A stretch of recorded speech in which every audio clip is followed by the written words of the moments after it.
Assalamualaikum warahmatullahi wabarakatuh. Kami dari kelompok 7 yang beranggotakan saya sendiri yaitu Hernawati dan Muhammad Ilham Fahrozi.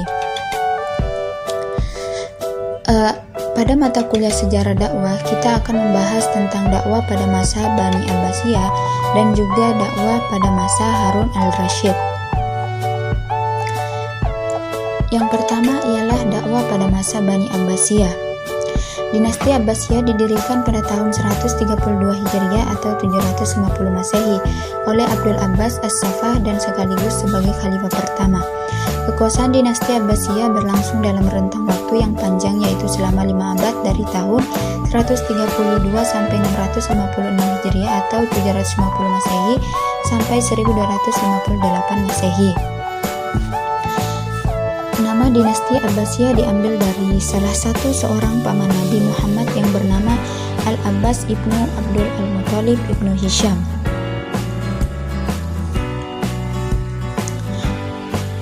Adapun berdirinya pemerintahan ini merupakan awal mula pemikiran pada masa pemerintahan Khalifah Umar bin Abdul Aziz. Hal ini dikarenakan pada masa pemerintahan Umar bin Abdul Aziz yang dipandang sebagai orang yang fanatik terhadap agama dan banyak membuat para gubernur yang dianggap menyimpang diturunkan dari jabatannya. Selanjutnya pada abad ke-7 terjadinya pemberontakan di seluruh negeri pada masa dinasti Umayyah, dan yang paling dahsyat adalah antara keturunan Abbas melawan Marwah bin Muhammad yang pada akhirnya dimenangkan oleh keturunan Abbas, dan sejak masa itu dinasti Umayyah runtuh dan merupakan awal berdirinya pemerintah dinasti Abbasiyah. Dinamakan Khilafah Abbasiyah karena para pendiri dan pengusaha dinasti ini adalah keturunan Al-Abbas paman Nabi Muhammad SAW. Selama dinasti ini berkuasa, pola pemerintahan yang diterapkan berbeda-beda sesuai dengan perubahan politik, sosial, dan juga budaya. Berdasarkan perubahan pola pemerintahan dan politik itu,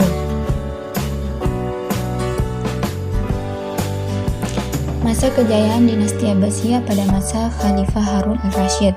Puncak kejayaan dinasti Abbasiyah terjadi pada masa Khalifah Harun al-Rasyid memerintah. Negara dalam keadaan makmur, kekayaan melimpah, keamanan terjamin walaupun ada juga pemberontakan, dan luas wilayahnya mulai dari Afrika Utara ke India. Didirikan perpustakaan yang diberi nama Baitul Hikmah. Di dalamnya orang dapat membaca, menulis, dan juga berdiskusi. Selanjutnya pada masa berkembang ilmu pengetahuan agama seperti ilmu Al-Quran, qiraat, hadis, fikih, ilmu kalam, bahasa, dan juga sastra. 4 mazhab fikih tumbuh dan berkembang pada masa dinasti Abbasiyah.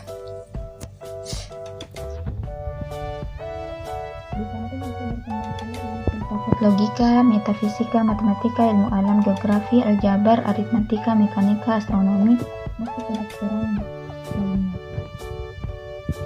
Dan selanjutnya lembaga pendidikan pada masa dinasti Abbasiyah mengalami perkembangan dan kemajuan yang sangat pesat.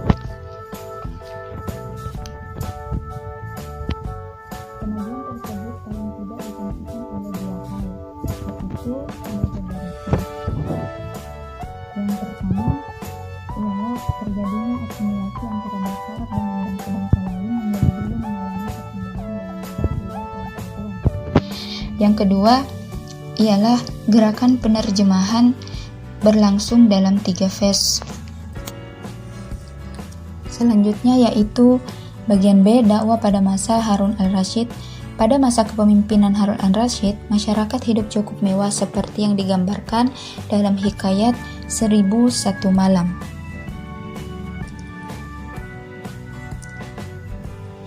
Khalifah Harun al-Rasyid merupakan pengusaha yang paling kuat di dunia pada saat itu. Tidak ada yang menyamainya dalam hal keluasan wilayah yang diperintahnya dan kekuasaan pemerintahnya, serta ketinggian kebudayaannya dan peradaban yang berkembang di negaranya.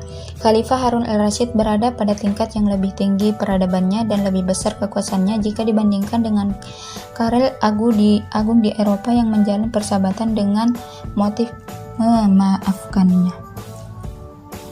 Khalifah Harun al-Rasyid berada pada tingkat yang lebih tinggi peradabannya dan lebih besar kekuasaannya jika dibandingkan dengan Karel Agung di Eropa yang menjalin persahabatan dengan motif memaafkan.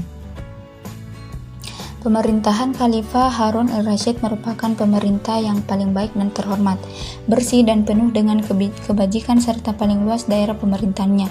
Tidak ada khalifah yang paling diminati oleh alim ulama, para penyair, ahli-ahli fikih, pembaca Al-Quran, juri-juri penulis, dan teman-teman selain daripada Khalifah Harun al-Rasyid. Beliau mempunyai hubungan yang rapat dengan setiap orang dari mereka yang menyanjung mereka dengan setinggi-tinggi. Pada masa Khalifah Harun al-Rasyid, kota Baghdad juga menjadi saingan satu-satunya Bizantium. Kejayaannya berjalan seiring dengan kemakmuran kerajaan.